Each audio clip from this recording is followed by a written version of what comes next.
Sure. This is my sixth audience here. Actually, this is more than six. So we could, can you hold it for me, please? Yes. Okay. Do I need to video it? Yeah, Okay. it's already. All right. Alright, Good morning, thank you all. Be here again.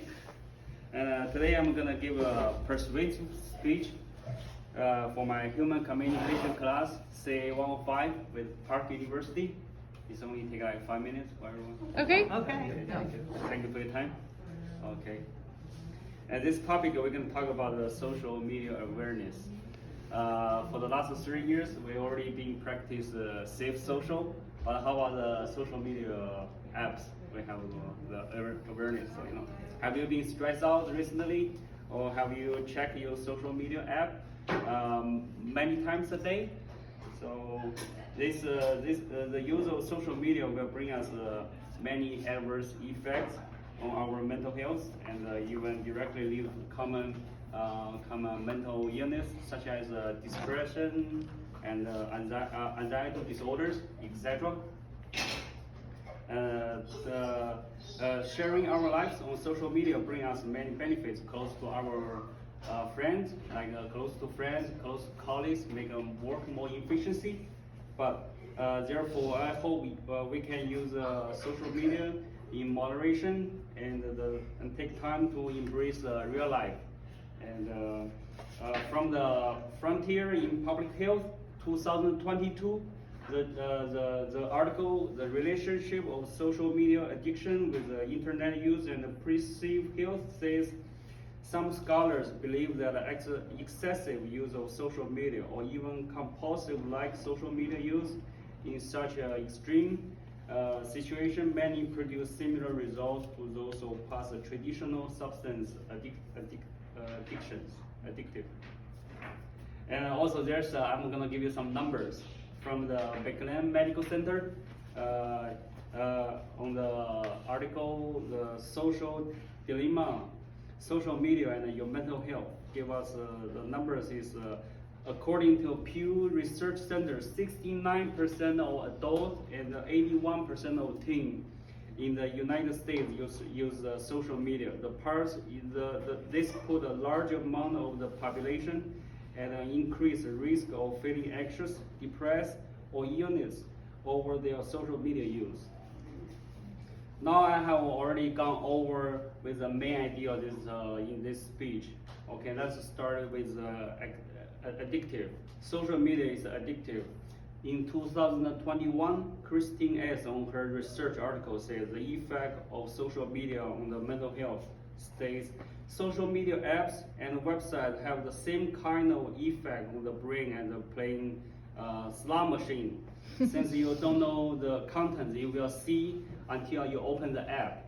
So this spontaneous result actually cause a feeling of the reward by releasing dopamine, the same chemical linked to other pleasurable activities such as food, sex. Like every time I open my apps, always some food recommendation restaurants, And now I have told you about the addictive, but there's more and many more adverse effects on our mental health. Social media apps encourage and make people to share their thoughts on the apps, on the website, but also concerns on the social issues, but actually without making people actually engaging the daily real life activities. We only see something on the website or something, but we're not really doing anything about anything,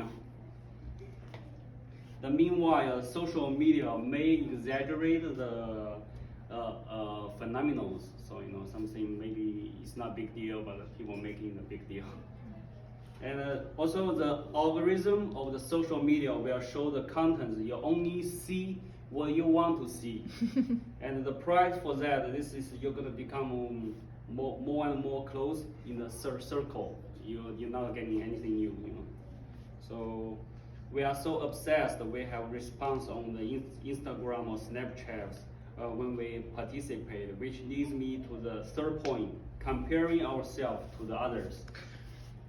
Also, some people may think much of our sense of self-worth and personal identity come from comparison with other people, but the social media apps has made the comparison more frequently, and you don't have the. On the other hand, you can't choose the suitable candidate to compare. The only thing you can do, you just can passively and accept the positive and the perfect image from others. So that's not good. So I'm gonna give you the examples. That's from the Bailey's book 2022. From the book I'm Out. Stars leaving social media for their mental health. This example is on August 13. Tom Holland, the 26-year-old star of the most recent Spider-Man trilogy, announced he was taking a break from the social media. He says his finding is the social media is overstimulating and overwhelming and very detrimental to his mental state. So you can see there's many examples from the celebrities and the stars, people trying to not using the social media for a reason. So I have shown you the downside of the social medias and also give you some numbers and examples, but that doesn't stop people from becoming more and more social and interactive by using the social apps. My conclusion is social media is a tool. It's just a tool. It doesn't matter whether it's good or not. It's just the social media is a perfect advertising system under a set of inclusive social rhetoric. With the popularity of social networking apps in society and communities, people have become more isolated. Young people are more receptive to this change and willing to spend most of their time on these apps. Unfortunately, there has consequences for their mental health and the physical health. You're probably just sitting in your room all day and not doing anything actually. So social media is such a big role on our lives, and this allows us to develop an image for people to see what we want them to see, but what does that mean for real life? If you look super happy on the social media, does that really means your life is like this, super happy? I think we all know the answers. Taking a step further, social media can actually worsen our mental state if we put too much into it. And that's gonna be all for my speech for today. And thank you so much, everyone. Thank you.